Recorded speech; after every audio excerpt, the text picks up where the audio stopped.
أعزائي المشاهدين في كل مكان، أهلا ومرحبا بكم في يوم جديد من أيام الأسبوع. النهارده إيه يا حاج حسن؟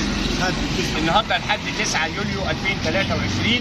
وبصراحة أنا امبارح السبت رحت حلقت الحلقة الحلوة الجميلة دي، وقلت بقى نطلع بيكم مع الحاج حسن حبيبي.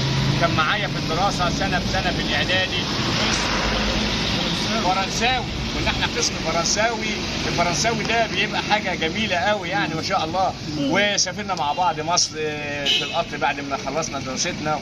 وحبيبي وراجل ده ثوري، وراجل بيحب بلده قوي قوي قوي قوي، بيحب مصر. وراجل يعني باجي عدى عليه وهو قاعد القاه قاعد في حاله انسجام. صح؟ صح. عامل ايه دلوقتي؟ نحمد ربنا.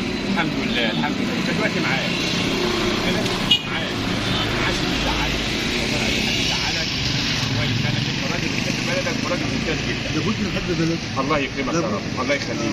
انت راجل جميل، وما بتبقى في مناسبات حلوه لبلدنا ثوريه، انت اول واحد بتبقى موجود، وانت اللي بتعمل الايه المهرجان ده كله.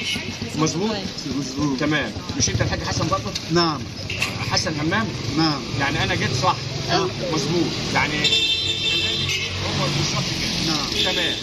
بص يا حاج حسن، احنا عندنا ديك بتاع خالتي، ركز كويس. عندنا ديك، معانا ديك بتاع خالتي نعيمه. نعم. واقف على السور بتاع خالتي نفيسه. باب بيضه، تبقى دي بتاع نعيمه ولا نفيسه؟ الديك ما بيبيضش. الله، شكرا يا جدعان، والله العظيم حاجه جميله. بشكرك جدا جدا، وتحياتي ليك، وربنا يديك الصحه والذكر حبيبي. بس خلاص.